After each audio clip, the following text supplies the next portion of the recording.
빵집 목사의 뚜벅뚜벅 메시지 빵뚜매. 안녕하세요, 김태현 목사입니다.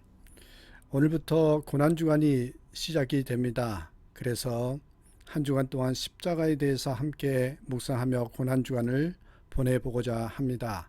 그래서 오늘은 첫 번째 시간으로 십자가를 진다는 것은 세상의 걱정거리가 아니라 빛과 소금이 된다는 것이다. 우리가 십자가를 진단 말을 많이 하는데 그 의미를 결론적으로 오늘 제목에다가 여러분께 소개해 드렸습니다. 십자가를 진다는 것은 세상의 걱정거리가 아니라 빛과 소금이 된다는 것이다. 누가복음 9장 23절의 말씀을 함께 나눕니다. 또 무리에게 이르시되 아무든지 나를 따라오려거든 자기를 부인하고 날마다 제 십자가를 지고 나를 따를 것이니라. 자, 이 말씀 잘 아시는 말씀인데요. 오늘 이 말씀을 가지고 기독교의 핵심이 무엇인지 한번 먼저 살펴봅니다.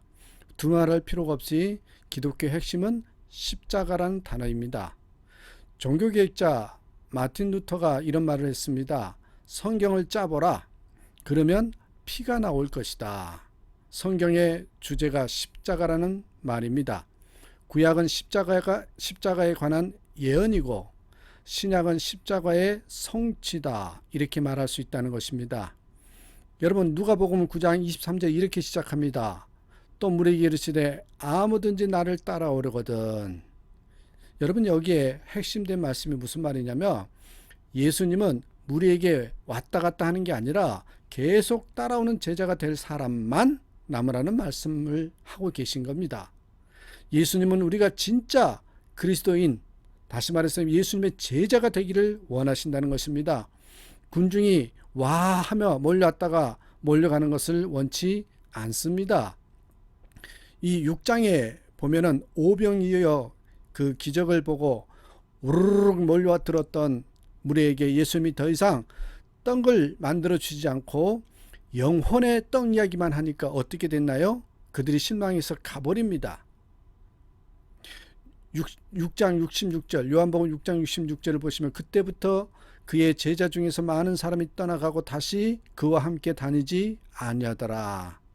그들은 소위 운동선수나 배우, 가수, 연예인 등을 따라다니다가 마음에 안 들면 돌아서는 그런 팬에 불과했다는 것이죠.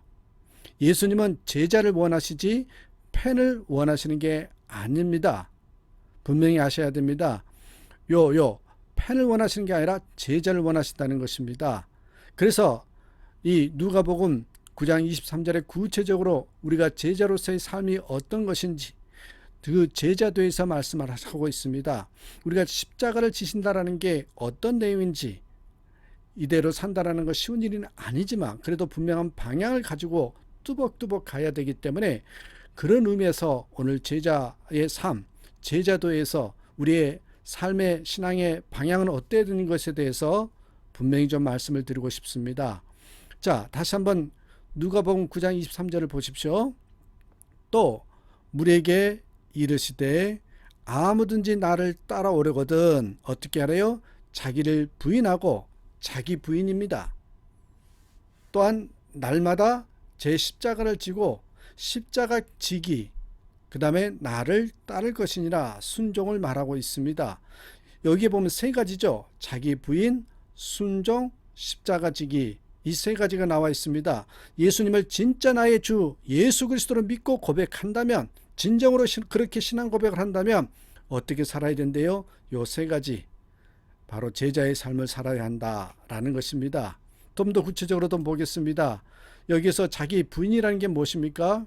자기 자신을 포기하고 자기 중심의 삶을 포기하고 하나님을 진정한 인생의 주인으로 모시는 겁니다.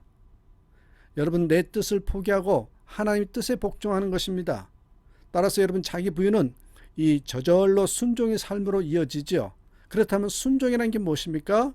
내 욕심과 내 소원, 내 뜻을 포기하고 하나님의 소원, 하나님의 뜻을 이루어 드리는 것입니다. 이게 참 진짜 배기 신앙이라는 것입니다. 사도 바울은 자기 부인과 또한 순종의 삶을 이렇게 심플하게 한 구절로 요약하고 있습니다. 갈라디아서 2장 20절에 뭐라 그럽니까?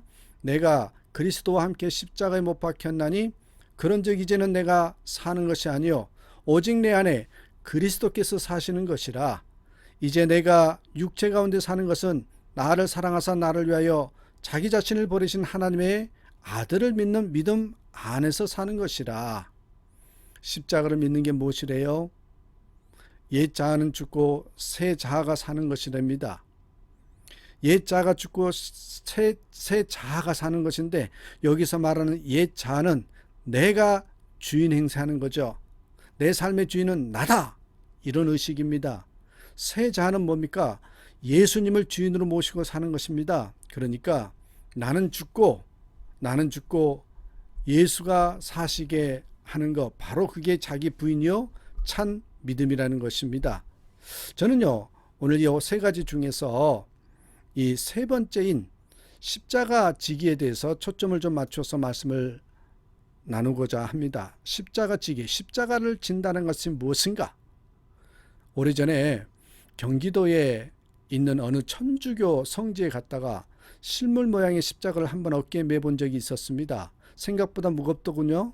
십자가를 짊어진다는 것이 무엇인지 조금이나마 느껴보라고 한 것일 겁니다. 십자가는 어느 의미에서 보면 바라보는 것뿐만 아니고 진짜 배경은 짊어지는 것입니다. 십자가를 지는 것이라는 거죠.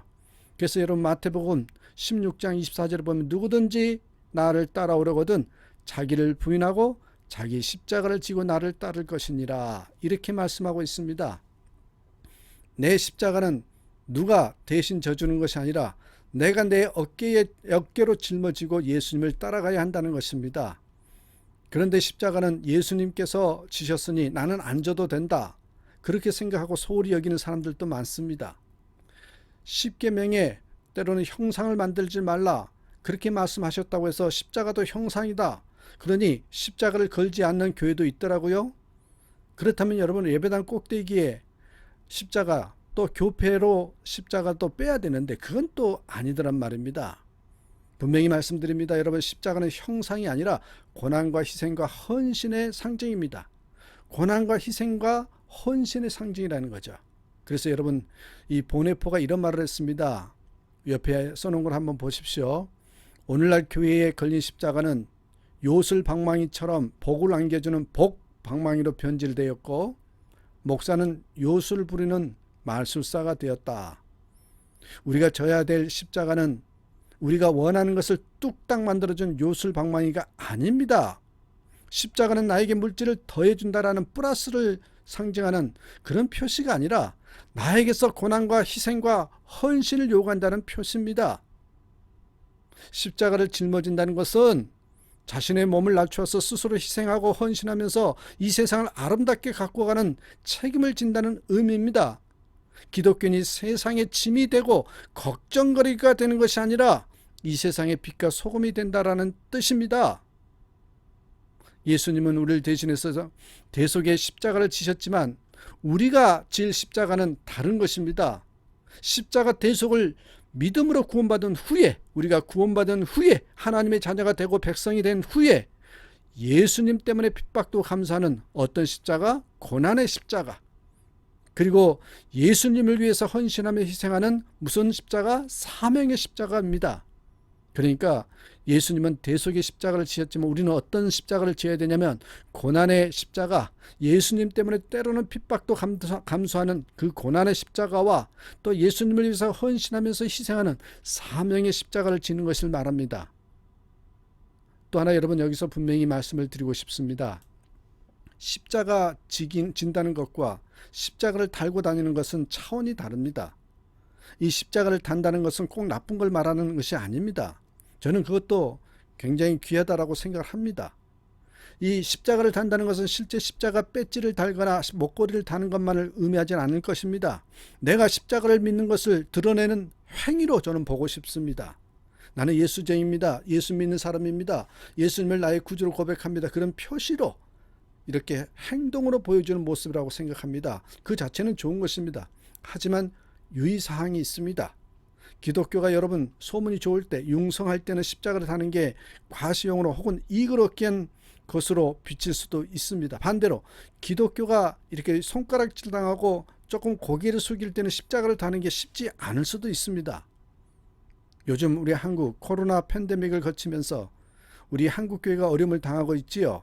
예배와 사역이 힘들기도 하지만 세상 사람들에게 조롱과 멸시를 당하고 있습니다. 코로나 초기의 신천지 그런 집단 간여 사태와 일부 단체와 교회들의 부주의로 싸잡아서 비난을 받은 그런 모습도 있었습니다. 이런 시기에는 그리스도임을 드러내는 게 쉽지 않습니다. 그럼에도 불구하고 우리는 예수님을 믿는 신앙이 가장 귀한 가치임을 알기에 십자가를 달기에도 힘써야 합니다. 십자가도 자랑해야죠. 배지나 목걸이를 꼭 달고 다니란 말은 아니라 예수님을 당당히 드러낼 줄 알아야 됩니다. 나는 믿는 사람이다. 나는 예수님을 믿는 사람이다. 그 고백의 표시로 그런 걸 하는 것도 괜찮습니다. 좋습니다. 여러분 누가복음 9장 25절 26절을 보십시오. 사람이 만일 온 천하를 얻고도 자기를 잃든지 빼앗기든지 하면 무엇이 유익하리요? 누구든지 나와 내 말을 부끄러워하면 인자도 자기와 아버지와 거룩한 천사들의 영광으로 올 때에 그 사람을 부끄러워하리라. 십자가를 부끄러워하면 주님도 우리를 부끄러워하신답니다. 나치에 저항하다가 순교한 오늘 보네퍼 이야기를 합니다만 독일의 신학자 보네퍼 이야기를 여러분과 나누고자 합니다. 그분은 이런 말을 했어요. 복음은 값싼 게 아니다. 복음은 값싼 게 아니라는 말입니다. 무슨 말입니까? 고귀한 예수님의 십자가의 피로서 구원받은 게 진짜라면 값비싼 복음이죠. 입술로만 믿는다고 하고 끝나면 안 된다는 것입니다.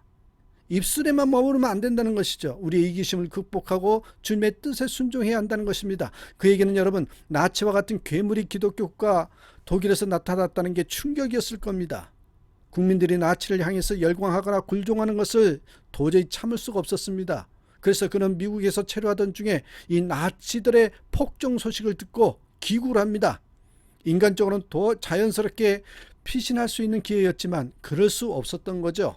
그는 독일로 돌아가서 순수한 복음을 전했고 결국 나치에 의해서 체포되었고 처형됨으로써 순교했습니다. 그는 십자가를 다는 데서 그치지 않고 십자가를 지는 데까지 나아가겠다는 그런 모습을 보여준 것이죠. 그렇습니다, 여러분. 십자가 지는 것과 십자가를 다는 것은 차원이 다릅니다. 어느 교회 집사님의 간증을 들은 적이 있습니다.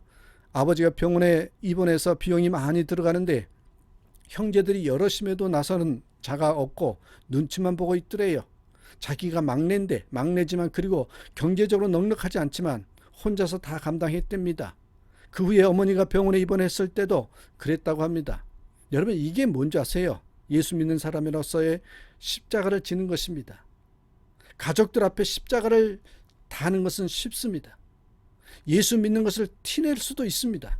하지만 십자가를 지는 것은 뭐가 필요하다고요? 헌신과 희생이 요구됩니다. 그것까지 하는 게 바로 예수님의 제자도입니다. 자, 말씀을 마치면서 고난주간이 시작되어서인지 너무 무거운 메시지를 전한 것 같습니다. 그런데 여러분, 제가 여러분께 부탁드리고 싶은 것은 100% 이렇게 살지는 못하더라도 방향은 분명했으면 합니다.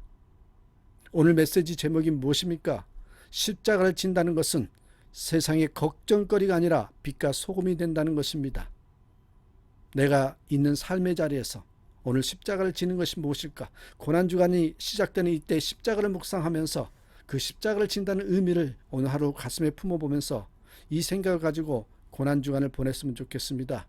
세상의 걱정거리가 아니라 빛과 소금이 되는 것입니다. 내 삶의 자리에서 빛과 소금이 되는 것이 곧 십자가를 진다는 거 잊지 마시고 오늘도 특별히 고난주간이지만은 예수님 때문에 기뻐하고 예수님 때문에 행복해하는 저와 여러분의 삶이 되기를 그런 한 주간이 되기를 주님의 이름으로 축복합니다.